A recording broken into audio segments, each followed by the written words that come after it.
जो किसी बच्चे की नेटिव लैंग्वेज है, जो मदर टंग है, उसे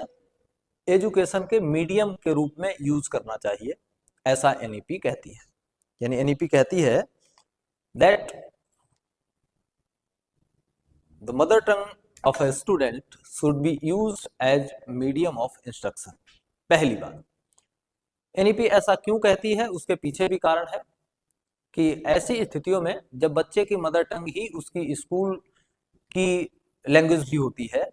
तो ऐसी स्थिति में बच्चा अपने आप को स्ट्रेंज फील नहीं करता, वह कॉन्फिडेंट रहता है, उसको चीजें बड़ी आसानी के साथ समझ आ जाती हैं और उसकी जो प्रीवियस नॉलेज होती है वह अपनी उस प्रीवियस नॉलेज को स्कूल के जो कॉन्सेप्ट हैं उनके साथ मिक्स कर पाता है, जिससे कि उसे सीखने में आसानी रहती है और उसके कॉन्सेप्ट जो हैं वो मजबूत होते हैं। और दूसरा एक बड़ा कारण ये भी है कि उसे नई लैंग्वेज बर्डन की तरह नहीं लगती, एक भार की तरह नहीं लगती, पहली बात। दूसरी बात जो एनईपी 2020 कहती है, वो कहती है फ्लेक्सिबल 3 लैंग्वेज फॉर्मूला, इसके बारे में बात करती है। 3 लैंग्वेज फॉर्मूला के बारे में बात करती है, जिसमें पहली मदर टंग, दूसरी हिंदी या कोई इंडियन मॉडर्न इंडियन लैंग्वेज, और तीसरी एक मॉडर्न फॉरेन लैंग्वेज जैसे कि इंग्लिश। आप इमेजिन करिए कि आप उत्तर प्रदेश के उस क्षेत्र से हैं जो बिहार से सटा हुआ है और वहां की नेटिव लैंग्वेज भोजपुरी है,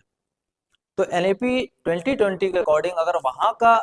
3 लैंग्वेज फार्मूला क्रिएट किया जाएगा तो आप ऐसे कह पाएंगे कि वहां नेटिव लैंग्वेज के रूप में, मदर टंग के रूप में भोजपुरी यूज की जा सकती है, इंडियन लैंग्वेज के रूप में हिंदी यूज की जा सकती है, और मॉडर्न फॉरेन लैंग्वेज के रूप में इंग्लिश यूज की जा सकती है। यानी उस क्षेत्र में अगर कोई 3 लैंग्वेज फार्मूला बनाया जाए तो वो 3 लैंग्वेज फार्मूला हो सकता है भोजपुरी, हिंदी और इंग्लिश। लाभ क्या है? मदर टंग बच्चे को कल्चरल रिलेवेंस देती है, जो दूसरी लैंग्वेज होगी जैसे हिंदी या और कोई मॉडर्न इंडियन लैंग्वेज, तो वह यूनिटी के लिए प्रेरित करेगी बच्चे को, देश के रूप में, एक एकता के रूप में, उस रूप में।